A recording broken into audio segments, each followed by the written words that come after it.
Welcome to another edition of Red and Blue Smoke. I'm your host, Zach Berry. Joining me, as he always does, Mr. Greg Jones of LB's Meat Market. Going to talk some Ole Miss baseball, Ole Miss basketball, both in action this evening. Rebels on the diamond at Swayze Field, home opener. So opening day, taking on Arkansas State. Red Wolves making the drive up from Jones Boogie to get things going at Oxford University Stadium, and then Ole Miss Hoops down at the Hump in Starkville, taking on Mississippi State. Big game as both teams fighting to stay in that field of 68 for March Madness. Greg, good morning. How are we doing? Awesome. Like I said, a bunch of Reb action in the on slate for the day. We got afternoon action and then night action. So, man, who knows with the basketball game? I know it's tough to go on the road in the SEC, regardless of who you're playing. Better yet, in-state rival. So, should be a really good matchup. You just got to get in there and just have one more point. It doesn't matter how many points you're down. At the game. You just got to get it done, and hopefully this team shows some resilience. I know with the Kentucky game, it was kind of a weird game. It was just up and down, and I don't know what's going on with this team. I don't know if they're falling apart or if there might be something going on within, but it is what it is. But hopefully they can get a big win on the road today. Yeah, going into the weekend. So prior to the 3-point win over Missouri, and like you said, just score more than the other team. It doesn't matter if it's by 20 or by 2. I saw some groveling. Some people were upset about the win. Yeah, okay. Almost didn't play their best. It doesn't matter. You still won. The committee is not ultimately not going to punish you for a win at home, regardless of who it was against or by how much. The punishment is going to be losing bad ones at home. Yeah. Cannot do that. Also, when a team is that bad, which, by the way, we talked about it on our Monday show, Greg. I don't know if you saw it last night. Missouri took it to Tennessee last night. So it's a team that's been spunky for the last month and a half. They haven't won an SEC game, so they're bad, but they're still playing basketball and playing hard. I mean, there is, we talk a lot about quit watch in college football. When teams kind of quit late October, November. No quit Missouri basketball right now. I mean, they've a ton of injuries. I don't think anybody expected a winless SEC team. Another thing on the resume, it doesn't say won by 1 point at home or lost by 20. One by so it's just it's a win. It's a win. You don't want to have a bad loss, especially at this time of year. And you look at it. I mean, didn't we come back from back-to-back road games with South Carolina and Kentucky, and then you got to give the team a little credit. I mean, they were down 10 or 11 with 7 or 8 to go. I remember reading a tweet and was like, "This is really, really bad," because I was at the fairgrounds hanging out with Justin Rose's caddy Saturday. So very subtle, very subtle name drop there, Greg. Man, I tell you what, that guy, I just sat back and listened to his stories, and man, I mean, I don't know if it was just his personality, but he drank 6 beers and probably talked for 30 minutes nonstop. And I just those caddies, man, they're people person, yeah. people. Yeah, and so I actually Googled him and looked him up, and there was a big interview where Justin Rose, he went back to him. So super nice guy, but no, nice. You gotta you gotta give the team some credit.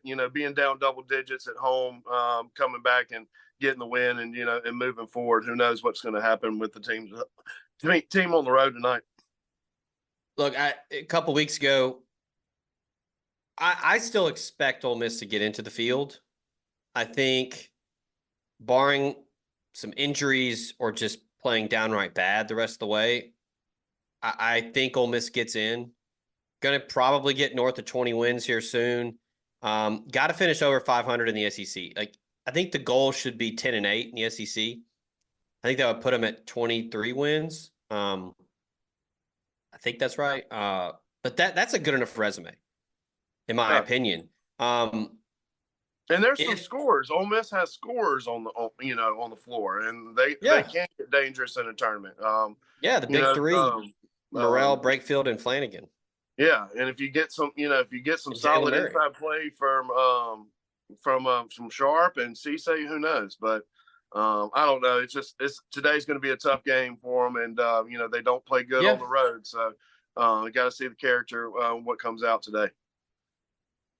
the trend seems to be forcing turnovers, especially in SEC play.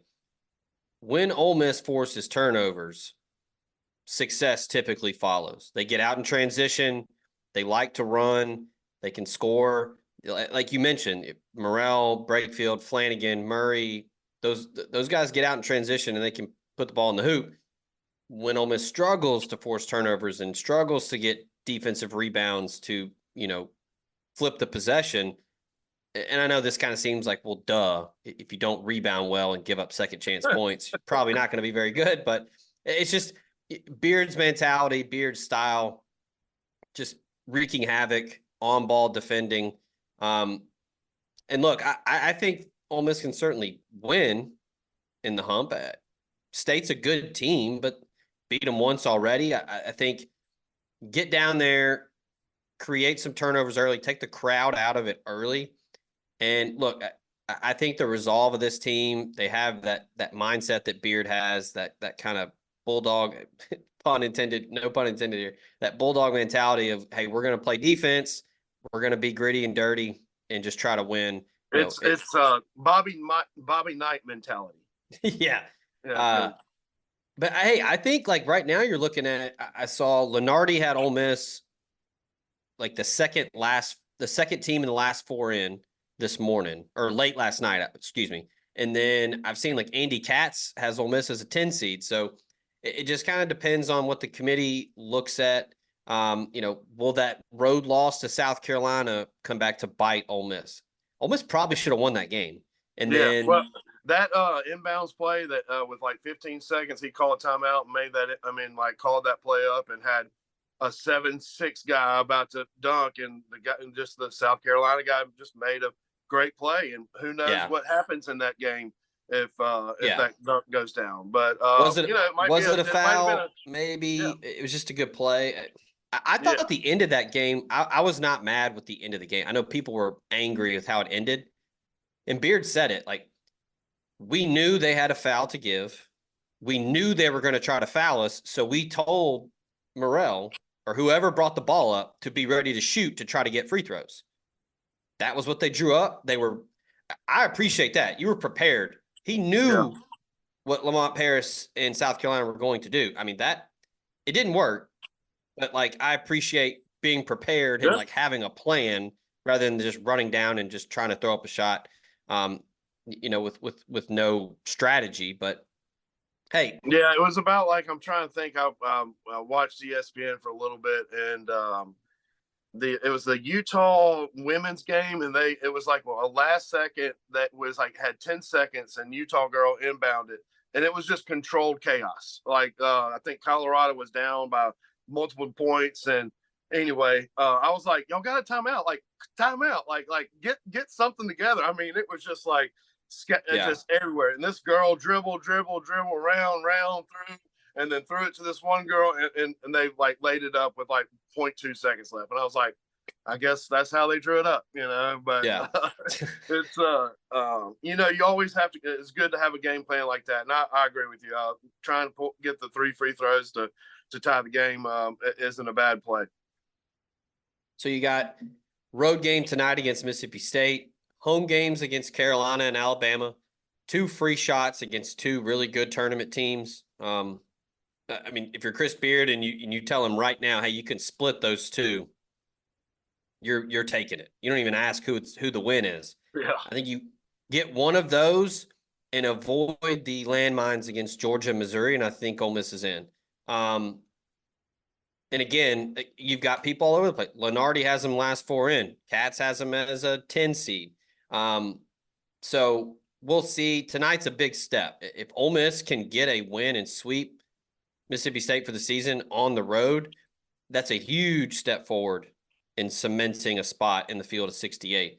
Um, And it's let's talk. also awesome because just the team was 2 and some odd last year, and just to have the Yeah, turnaround and be in the thought of being in the tournament is a credit to Coach Beard and the staff. So yeah. I know that Bruce Pearl said that took him 3 years to do what Coach Beard's done in like 6 months, but I mean, who knows what the light at the end of the tunnel looks like with this program. Yeah, I'm excited to see this last stretch. Big home game this weekend against South Carolina. I mean, should be a huge crowd. These late February college basketball games are so fun. I, I don't know. I know people say like, well, college basketball is so hard to watch because of the officiating, and I tend to agree. But these late February games where it's people Yeah. fighting for tournament lives or tournament seeding, it's fun as hell. I Well, mean, I love the Creighton game last night. I mean, they were favored against the dude, number 1 team in the country, and you're like, as a bettor, you're like, why is the number one? And then see what happens. But I've been told through the grapevine, Connecticut looks, kind of dominant, and just kind of roll through it, and then they lose by 20 some odds to Creighton. So. You got to love the game, and when it gets down to it, regardless of the NIL and everything that's going on in the last couple of years, the March Madness is the best tournament that you can get. I oh mean, man, the first that first weekend, now that you got the play-in games that are actually super competitive, of like 2-12 seeds, but that also helps, and it gives a spotlight to those 16 seeds that don't have the spotlight on CBS and that sort of thing, and yeah. it's fun to bet those games too, for sure. Are you looking at cutting your health insurance premiums by as much as 20 to 30%? Are you aging into Medicare and need help finding a Medicare supplement plan? Call Drew Moak of USA Benefits Group at 601-953-8449. Drew is an Ole Miss grad located in Mississippi and licensed in 7 states. He works with the nation's second largest health insurance brokerage with access to 35 different carriers, and he can help you with any of your health insurance needs. From regular health plans to life insurance to dental and vision and even Medicare, he has it all covered. Now more than ever, it is critical to have a health insurance agent who is local and accessible. So call Drew Moak at 601-953-8449 and get your free quote today. It's the perfect time to play a round of golf. And if you're looking for a premier golf course in Northwest Mississippi or the Memphis, Tennessee area, go to Cherokee Valley Golf Club in Olive Branch, 15 minutes from the Memphis International Airport. With those cooler temps, you might want to stay warm and comfortable on the course this fall. Go in the clubhouse and check out their new selection of outerwear from Travis Matthew and FootJoy, including FootJoy's new lightweight hoodie. This 18-hole par 72 course includes 4 sets of tees to accommodate all players, and has 11 lakes, 52 bunkers, and the wide Zoysia fairways and extra-large champion Bermuda greens and clean roughs make for an excellent opportunity every single time to post a number. If you need a premier golf experience in the Mid-South, go to Cherokee Valley Golf Club. Call them at 662-893-4444 or check them out, olivebranchgolf.com. This podcast also comes to you thanks to Bluff City Advisory Group, Memphis's leading team of finance professionals who can provide advanced assistance with financial planning, pension, and qualified plan support, and business and estate planning strategies as well. Former Ole Miss Rebel and founding partner Ben Still, along with his elite-level customer service team, make it their goal to help you meet the ongoing demands of your financial needs. Learn about this and more at bluffcityadvisory.com. The joke never fails to make me laugh every year, where everybody's like, all right, everybody go to your TV guide and figure out where True TV is so you can make sure to tune in. Hey, speaking of upsets, let's shift to baseball. We won't get too into the weekend.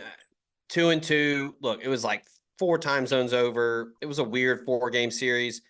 There's still some lingering issues from last year with pitching, and the bats didn't do well. The timely hitting wasn't there. I think the biggest disappointment for me, the 3 big NIL purchases at the plate, Luke Hill, Andrew Fisher, and Trayson Hughes all struggled. It's one weekend. I don't want to start, you know, sounding Yeah, the I mean, like alarm. I, It's I have to agree. I have to agree. I mean, yes, there is some concern there. I'm not gonna lie, there is some concern, but yeah, you know, this is the first weekend series, and you know, it is. I'm kind of concerned with starting pitching. You know, four starting pitchers go 13 innings, and I know the last game we had what, like 8 errors and how many walks. So, there's actually probably some game rust. I mean, imagine playing against, the emoji of Spider-Man pointing at each other, like which one's the real Spider-Man.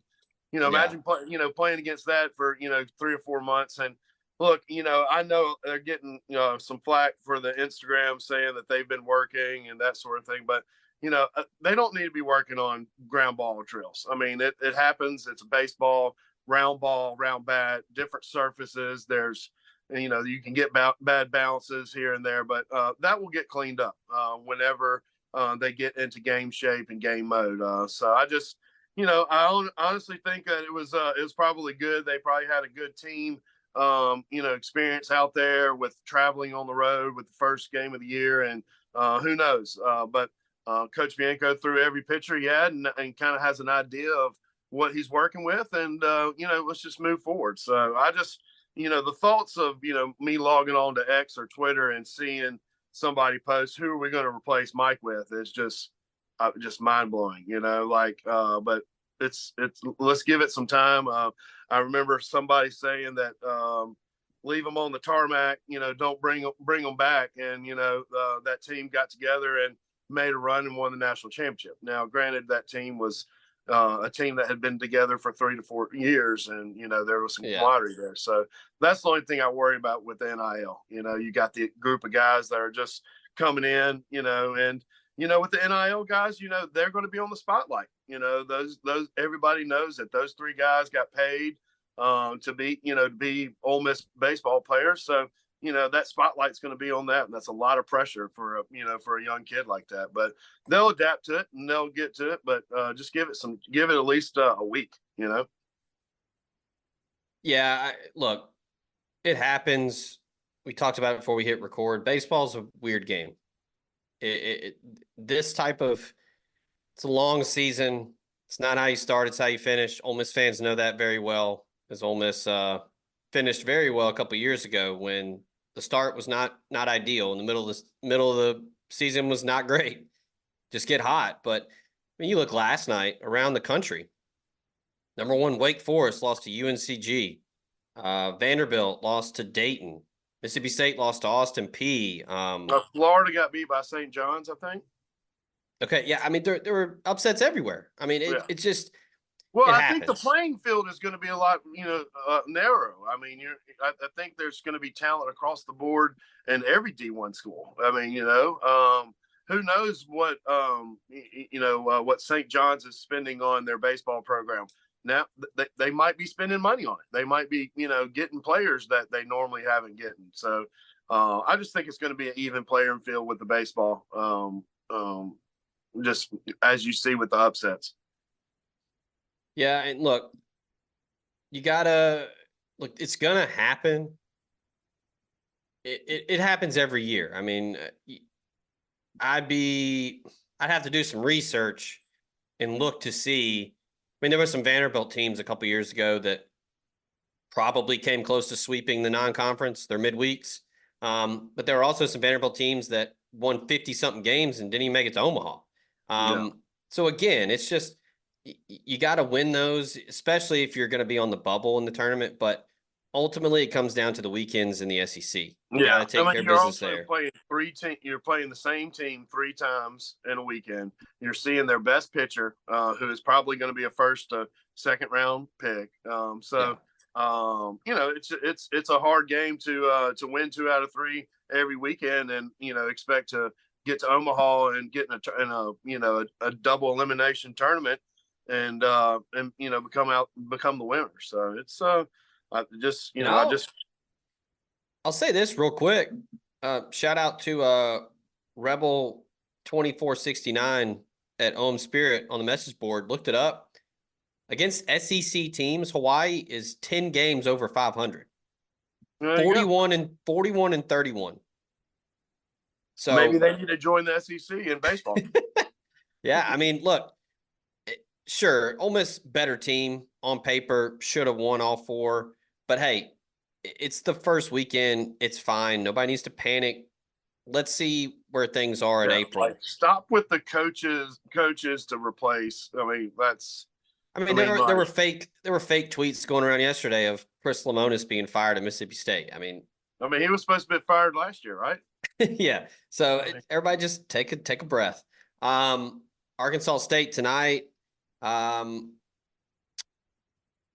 think, and this is another thing about midweeks. And I'll give a shout out to a friend of the program, Chris Clark on SEC Unfiltered did a quick little video about, do midweek games matter in the long term? Because I think you can't lose them all, obviously, but just conference games weigh far more on your resume. But midweeks are good. I mean, especially for, I think, for tonight for Ole Miss. Ole Miss starting Mason Morris, local kid, Tupelo, sophomore. Those guys need to get those innings in the midweek. Prepare them for middle relief, late relief stuff down the road. But kind of going back to the midweek thing, Arkansas State's going to come in and you're getting their best shot. I mean, a lot of teams will come in these midweeks against SEC teams and are throwing their ace or throwing their number one guy out of the bullpen. And that's their World Series, and that's what you have to come up against every single time.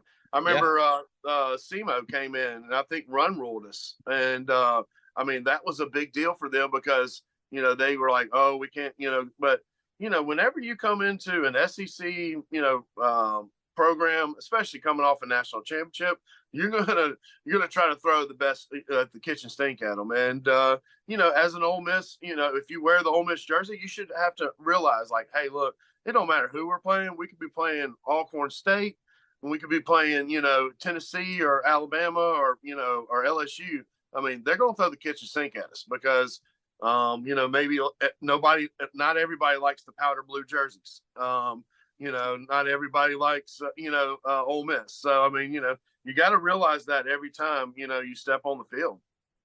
Yeah. This weekend, you've got High Point coming into town. I can do a quick Google on High Point baseball to see how they're doing this year. I'll be honest, don't know a lot about them. They're 1-4. They lost 3 of 4 to UMass Lowell. So probably not very good. Lost to App State. I'm shocked that they're playing baseball up there. It's damn so cold, probably. Yeah, I don't know. I mean, up there in North Carolina, it's probably touch and go with the weather. Probably just like it is around Mississippi, the Mid-South, where you've got a couple weeks where it's beautiful and patio weather, and then you've got those weeks in February. Ole Miss fans know it all too well down in the hole at Swayze Field where it's 24 degrees for a midweek game. But yeah, lost to App State 7-1 on Tuesday. So they'll be coming into to Oxford 1-4 on the year. Ole Miss got to get back to winning 3 in a row. Got to sweep.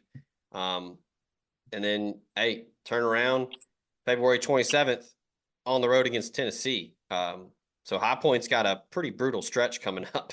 And then they play a series against Dayton, who just beat Vandy. So wow. Oh wow. And then UNCG. Oh wow. Yeah. Golly. Hey, okay. Who's the schedule maker for High Point? I mean, he's definitely, unless there's a lot of money involved on this little road trip. Man, wow. That dude's probably taking some PTO right now after this week, where all these teams are upsetting. Yeah, I think Ole Miss baseball. I'll be shocked if it's not a sweep. Back at home, I anticipate there to be some big crowds. I haven't checked the weather. If the weather is just remotely close to being nice, people will be out there. Oh, I will say Saturday, the game times are kind of weird. Speaking of scheduling, somebody dropped the ball here. Ole Miss fans, go support the Rebels Saturday against High Point. But if you left early to get over to the pavilion for South Carolina, no one's going to be mad. I don't even think Mike Bianco will be mad. yeah. I mean, what a fun day to hang out in Oxford, maybe go to the square for a little pregame drinks, and then walk to the baseball game and get a couple innings. Hopefully the weather's good, and then just cross the bridge, take a left, and walk to the pavilion. It's just one of the perks of how awesome Oxford is, and just don't drive after drinking all day. Yeah. Here we go. Oxford, Mississippi, Saturday. Ooh, baby. 62 is the high, sunny. Can't you just hear the coolers being dragged, down the sidewalk? Hey, So I people, think did they get rid of the camp out? Is that what I heard through the grapevine? For students I trying to get. I remember seeing some things about they weren't letting them rush to put seats out. But maybe they did. I don't know. Hmm, Maybe you'll have to do some recon and go over there and see if they're man, doing it. I'm about to recon over to this meat grinder and make some andouille sausage, and I made some ribeye sausage with cream cheese in it, and it's really really Dude, good. you could add cream cheese to a bag of nails and I'd eat it. Yeah, So yeah, so I was thinking tell about some the of. I was gonna say you talking about Oxford being great with this weekend and the weather and sports. The Yeah, you got to weather's get gonna some. be fantastic. So the only way to make this weekend any better is to head on over to LB's. So tell everybody what you got and what you're firing up this So we've weekend. got I think I've named it the Mardi Gras special, but I guess whenever Mardi Gras ends, we've got to switch it over to the baseball to the baseball special, or we'll figure something out. It's 2 8-ounce fillets and 2 twice baked potatoes for $50. Pretty awesome deal. I snuck over to the Como Steakhouse last night and had a dinner with a buddy, and their 9-ounce fillet was $60. So you can get Whoa. 2 fillets, bacon wrap, and 2 twice potatoes. So with that being said, also have the lane train. About to make andouille, boudin, with a chicken jalapeno. We're gonna put some bacon and cheese in the chicken jalapeno this time. Get fresh fish on Thursday. I'm gonna get some crawfish, but it's gonna be the pound packs to where you can make like a crawfish etouffee or something with. I've heard that crawfish is ridiculous, so probably gonna stay away from crawfish. But we'll get some fresh shrimp in Thursday if somebody wants to have a shrimp bowl. Those are always There you good. go. But yeah, man, just that lane train special and the Mardi Gras special, and we started doing that kind of like a smash burger. It's the chili grind and some bacon, so you can do some fresh burgers also. Hell yeah. So go see Greg, 2008 University Avenue, LB's Meat Market.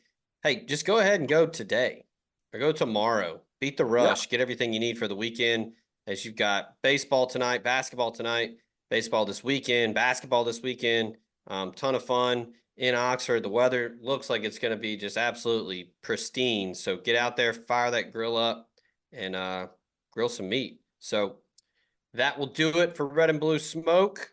Shout out to Greg for joining us again. And yeah, let's get some dubs for the Rebs this week and this weekend. So for Mr. Jones over there, I'm Zach. This has been Red and Blue Smoke. Make sure to stay locked in. omspirit.com. We got coverage on all sports. We got recruiting updates, tons of stuff going on over at Ole Miss Spirit.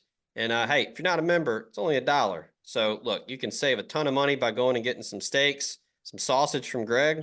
And then, hey, just take that change and just head on over to omspirit.com and join the resistance for just $1.